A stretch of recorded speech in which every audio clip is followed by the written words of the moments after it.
Hey there, Wondering Watchers.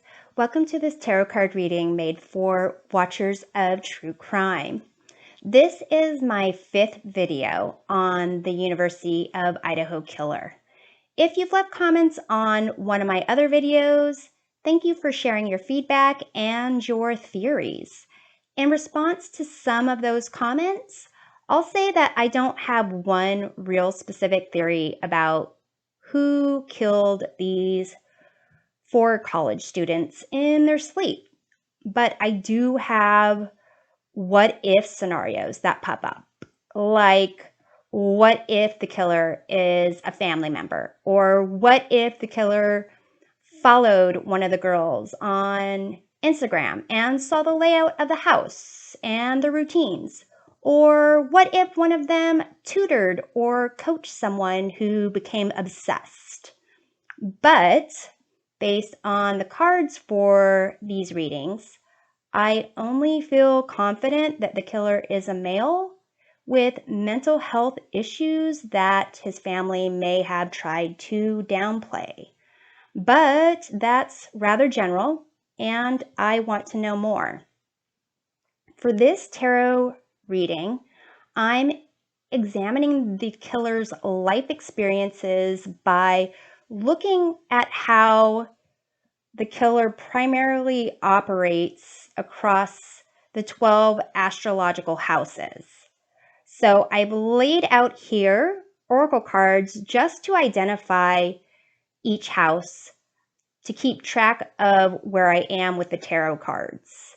I'll quickly go over the different houses and then I'll draw some tarot cards to reveal the killer's most prominent experiences or tendencies that apply to each of the houses. So here we have the first house. It says arrival on the card. This deals with a person's identity, their first impressions that they make, their personality, physicality, how they look. Here, second house of resources. This is about material resources and health. It can deal with self-worth, how a person relates to possessions and their money, how they make it.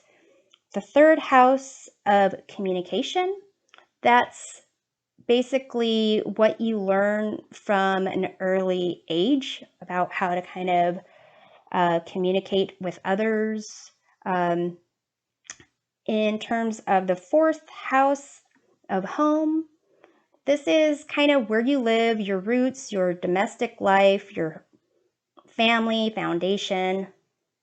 Fifth house, it says passion on the card.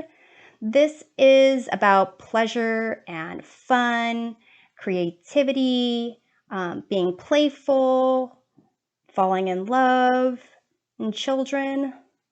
In the sixth house, says sustainability on this card, but it has to do with your health, habits, day-to-day work, your routines. The seventh house of relationships is mainly one-on-one relationships, like committed romantic or business relationships, like partnerships, and even enemies. In the 8th house here, it says mystery on the card. It's about sex, death, life, transformations, other people's money, inheritances, kind of like the difficult, tough talks, adult type of subject matter. In the 9th house, it says exploration on the card.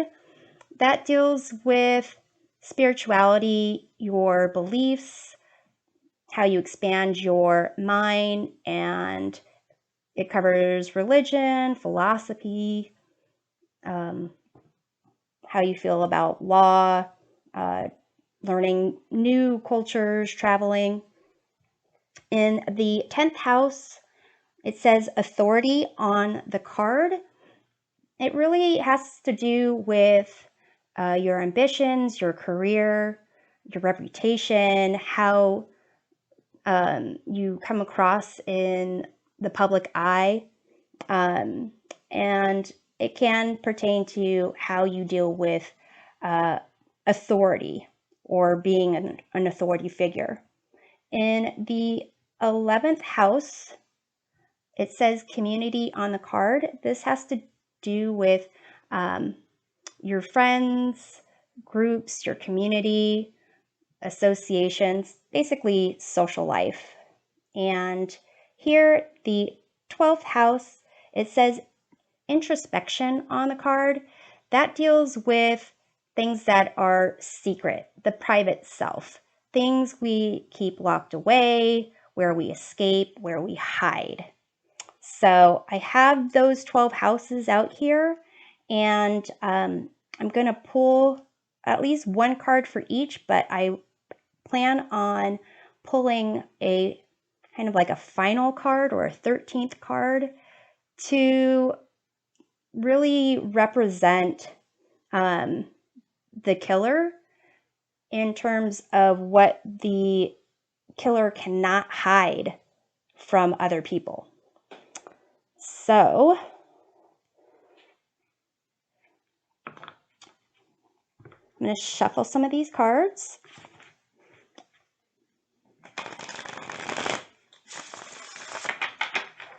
Well, I'm going to shuffle all the cards.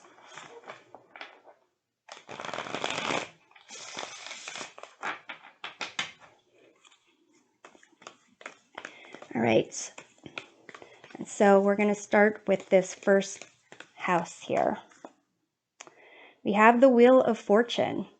So first impressions, how this person's sense of identity is, it changes. I will clarify, but I'm going to go ahead and pull out the first cards before I do the clarification.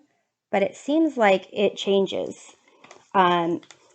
So they change who they are, how they act to fit the situation, to fit who, most people, they change how they are, but there's usually a one static identity, at least when you hit a certain age or a certain maturity level or a certain part of your life, at least something that is, for the most part, solid. But here, it seems like it changes, and it could be due to mental health issues.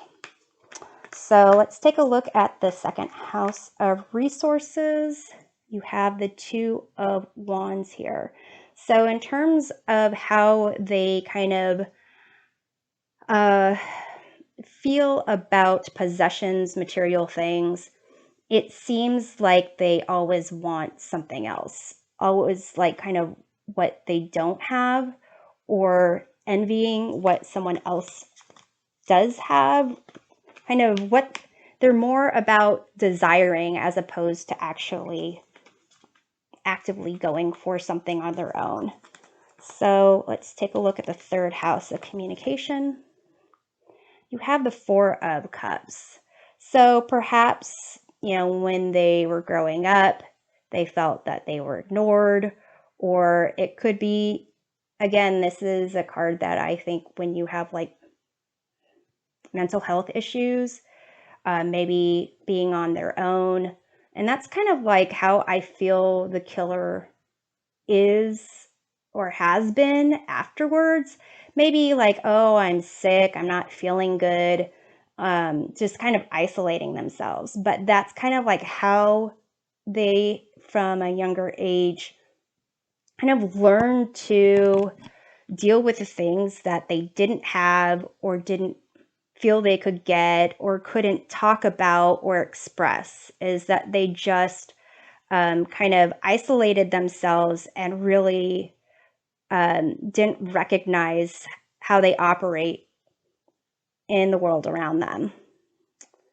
So let's see here in the fourth house of home, their roots, their family.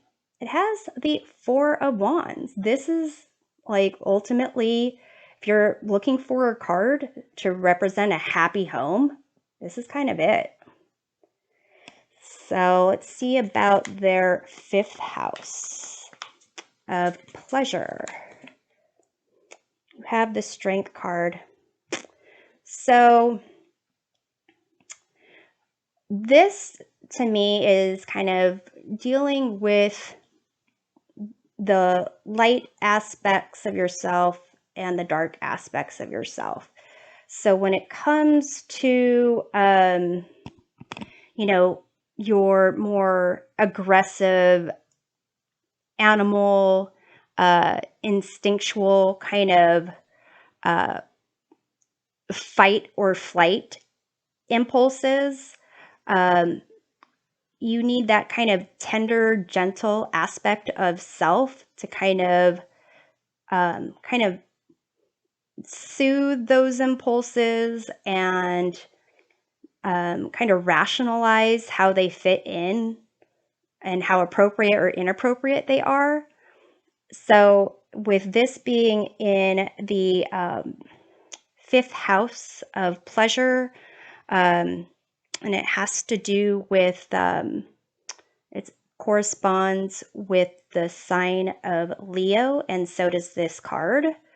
It seems that really they've got a lot of maybe inappropriate passion, inappropriate anger, aggression, that is tied in with the things that are supposed to be like happy and pleasurable and expressive and fun. So, and you know, to some degree with this Strength card, it could be that they were, let's say they had a family that was a happy family and they noticed their child was like more aggressive or had tantrums, and thought, hey, why don't you like play football? Why don't you like play a sport? Why don't you deal with your aggression in this kind of way? Thinking that could kind of redirect, but it almost is something that is, they feel that maybe they're not really good at, and they just do something that they do just to kind of fit in because they're told to. Let's see here about the 6th house of sustainability or kind of like health, day-to-day routines. You have the 5 of Wands. So the 5 of Wands is kind of about conflict, different desires, competition. So it's almost as if their habit, their ritual, their day-to-day routine is filled with either kind of conflict with others or within themselves. So let's take a look at the 7th house of relationships, one-on-one. You have Judgment. So here it seems like they're constantly thinking someone's judging them or they are judging another person. So whether it is a significant other or if it's like supposed to be like a best friend or even people that they don't like or they hate. It's just basically constantly thinking there's something there that either justifies this conflict that they have, you know, with them or between them, but it's constantly even kind of a sense of if I don't judge them first, they're going to judge me. So need to get the upper hand here. take a look at how they operate in their 8th house. Sex, death, transformations, loss. You have 10 of Wands here. So here the killer is kind of constantly feeling like there's something that they want, there's something that they need. They're almost going to reach it. They're if they could just do this, they could complete it. If they just could get this person to think that, or if I could get this person to recognize this, then I could have that. So it kind of goes back to this aspects of how they operate in this 2nd house when it comes to possessions, material things. It's always like a yearning, a desire, an only if type of thing. So let's see about their 9th house, kind of like their beliefs, spirituality. Got the 2 of Pentacles here. So here, this is about kind of balancing wants and needs, things you have to do, things you want to do. When it comes to like how they experience life, it's almost as if they are consequences focused. They are more kind of really kind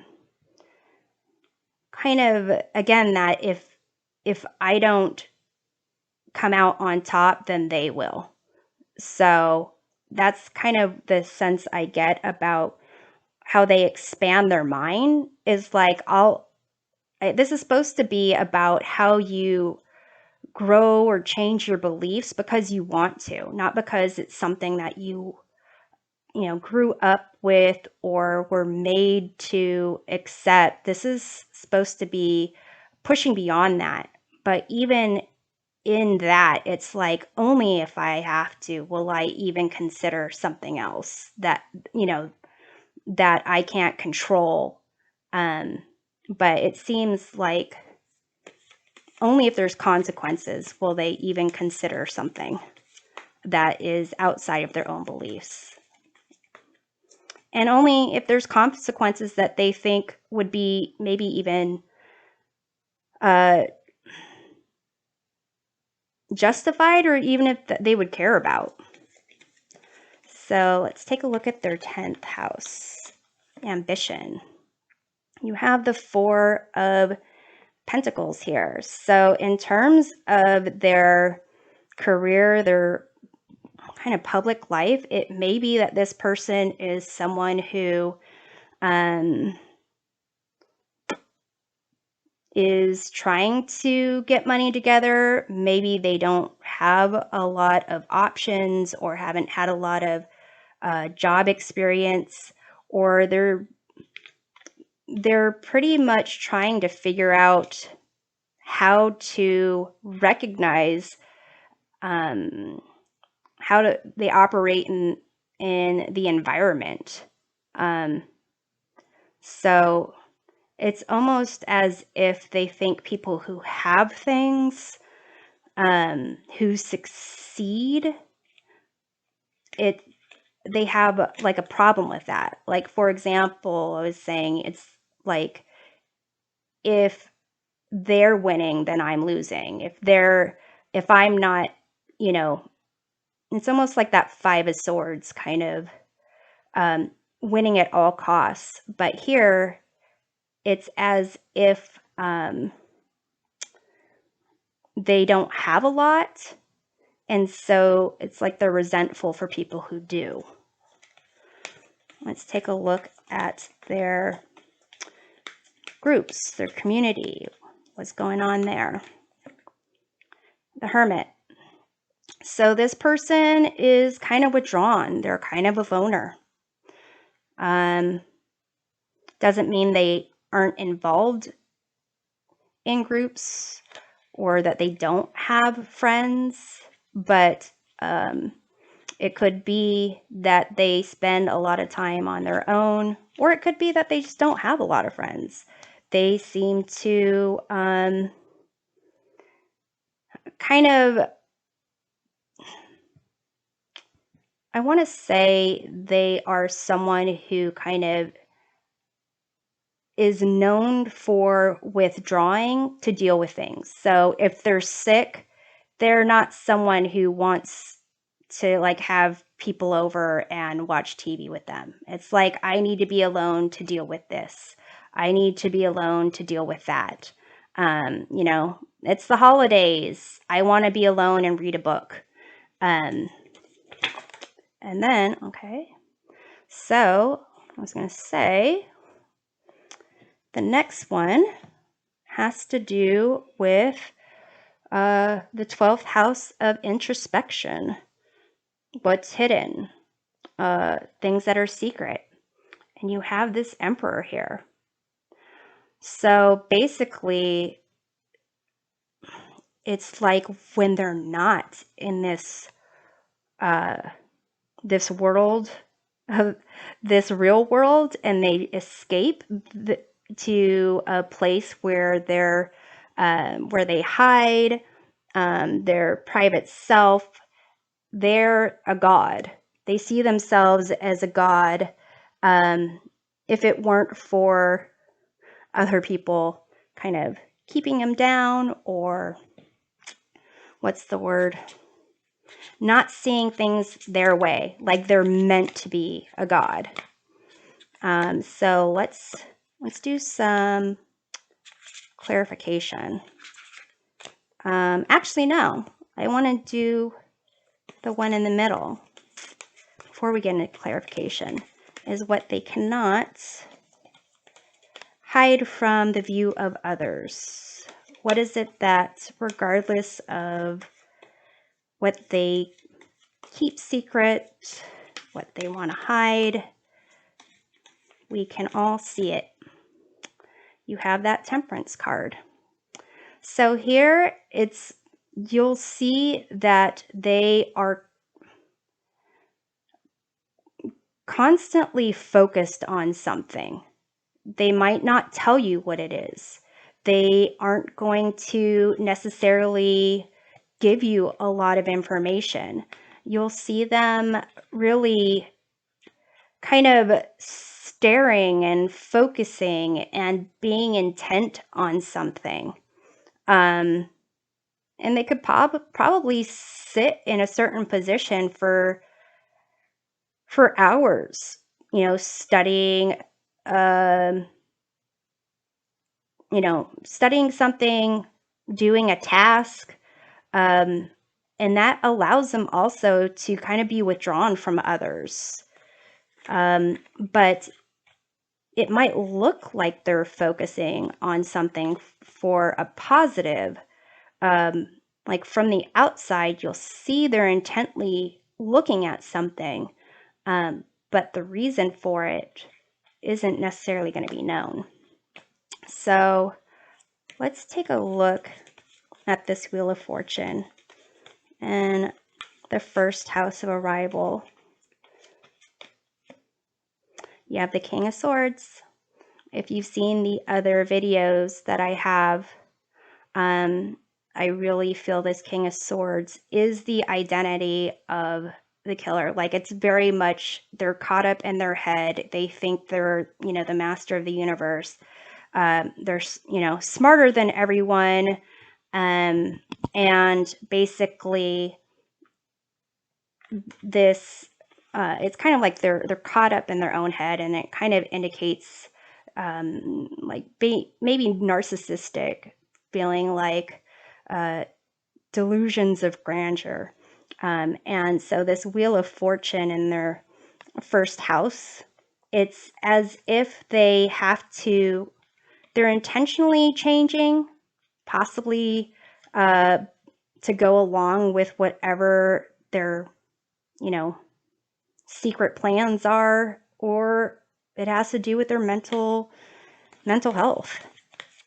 So let's take a look at the Two of Wands and the resources, which kind of indicate to me a sense of like just desiring other people's things, or just in the act of wanting as opposed to actually doing something productive.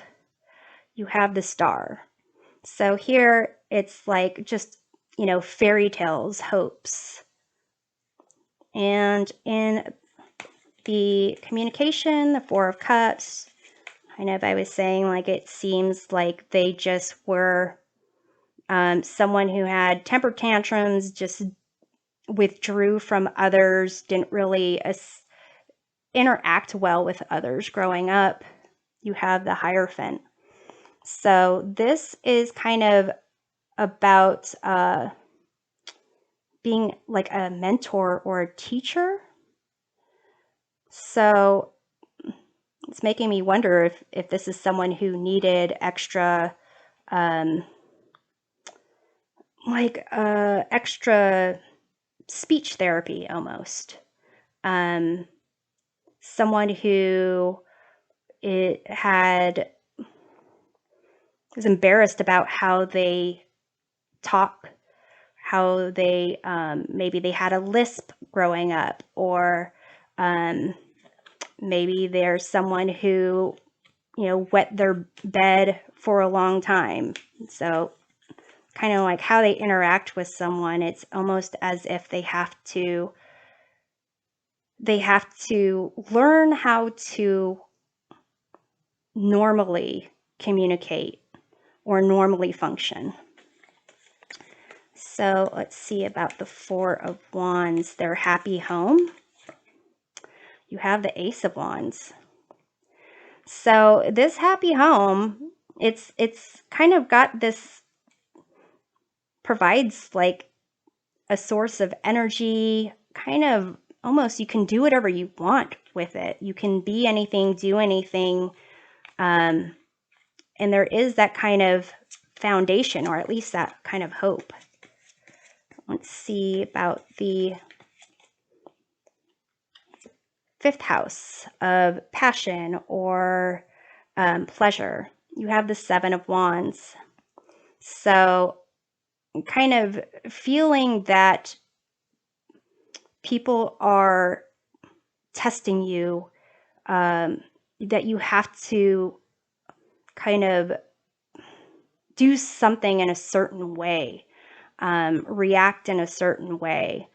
And so this aspect of like subtle control or subtle influence is something that maybe they've been able to kind of master, subtle aspects, subtle changes in their behavior, but it seems that they have a real, when it comes to being creative, kind of expressing themselves, they feel that they are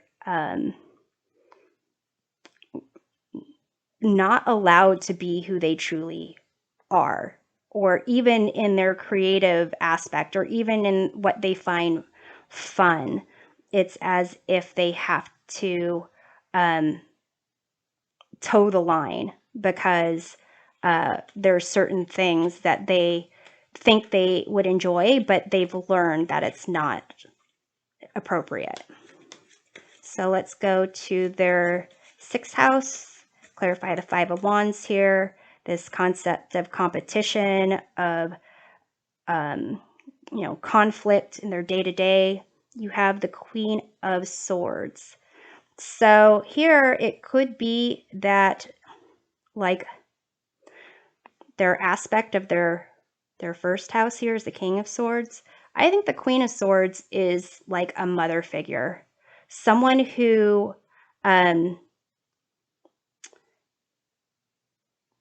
like spoke their mind. You had to kind of operate in a certain way, kind of like rigid rules. To some degree, it might be that this Hierophant over here in the third house of communication, maybe they grew up in a certain like religious household. But for the most part, there's just a way that you do things, a certain routine, and it's something that the killer maybe just, he had these different desires, different ways of wanting to do things, different ways of acting out, and the mom kind of like, quashed it. And kind of was like, no, this is the way you need to be. So let's see here. Let's take a look at the relationships, the Judgment card, clarifying that. You have the Four of Swords. So it's making me think of the 4 slain students and that concept of if they're going to judge me if I don't judge them first. I need to act first. So here it's a sense of how they have their relationships. It's kind of they only feel that they have the upper hand if the other person has kind of like, it's almost like the opposite of the Queen of Swords. Queen of Swords is very much, this is the way it needs to be, and I'm telling you how to do it because this is the right and you're wrong. The Four of Swords is kind of like the opposite of that, of just like allowing things to be, just acceptance, just kind of not putting up a struggle, not putting up a fight. So how they deal with their kind of their enemies and their partners is kind of that same way of like, I'm going to put you in a position where you can't put up a fight. So let's see here about the 10 of Wands, clarifying the 8th house of sex and death. You have the 8 of Wands here. So it seems like they're very excited about those kinds of things. They're excited, and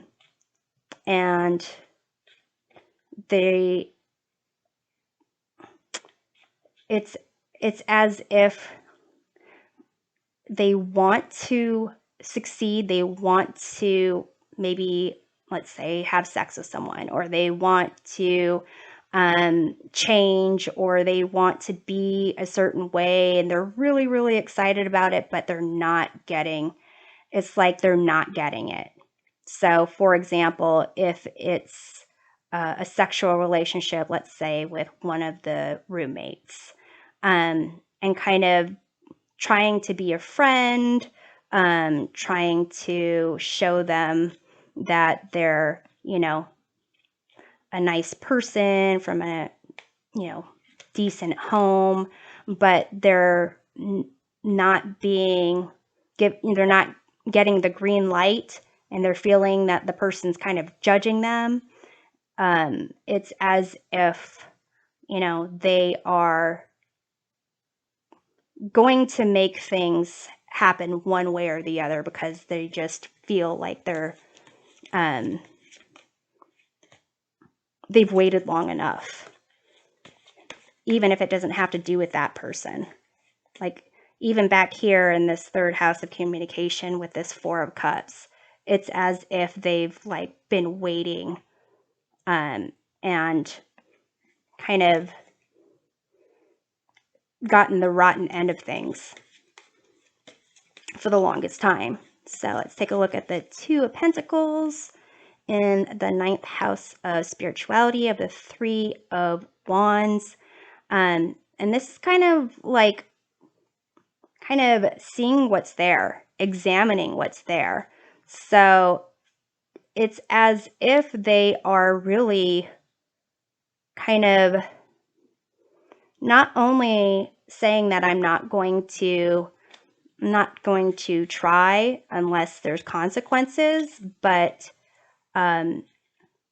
it's as if they want to kind of play with what those consequences would be. And kind of also see like how far they can get with not necessarily doing what others expect. So let's clarify the Four of Pentacles when it comes to the 10th house of authority or career. You have the 8 of Cups. So basically, it might be that this person quits their job a lot, doesn't stay long, isn't happy with what they're doing, maybe even looks bored while they're, doing whatever they're doing. So let's clarify the Hermit. In the 11th house of community and groups, you have the 9 of Cups. So this is about kind of being happy, being satisfied on their own, thinking only of themselves. I think they're very narcissistic, self-centered.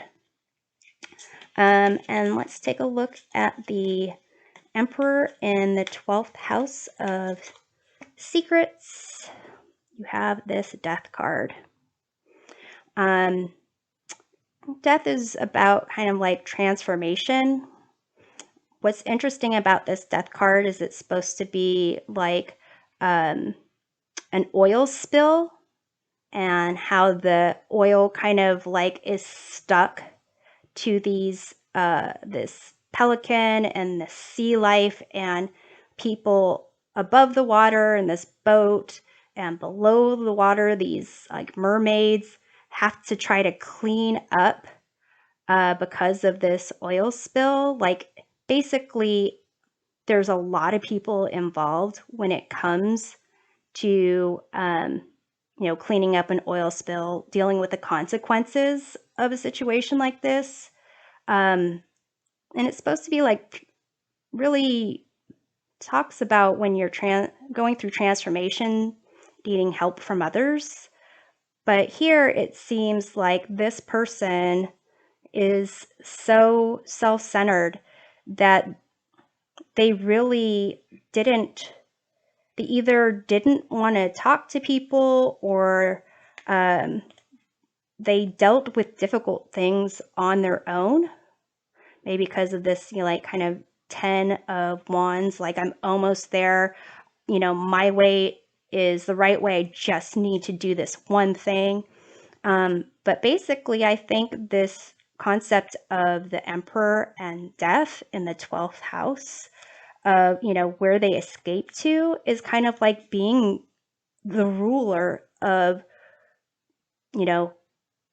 causing chaos for others, kind of creating a hectic situation, turning, a small town that's, a happy college town into a town where everyone's afraid, and kind of having power over someone else's life like that. So let's clarify this Temperance card about what cannot be hidden from others. You have this Ace of Pentacles. So here it's, I would say that maybe there's going to be a significant change. It might not be that they're all of a sudden super, friendly and talk to all these people, but if there's someone that kind of was isolated and kind of to themselves, really spent a lot of time either daydreaming or focused on something, it's as if they have a new sense of self-worth, like that they actually I feel like they've got some kind of token. They've taken some type of token from the victims, one or many. And so basically, that's going to be key to seeing what it is that maybe they planned in the past or are planning for the future. So this is what I have for now. I'll see you next time. Until then, stay on your toes and take care.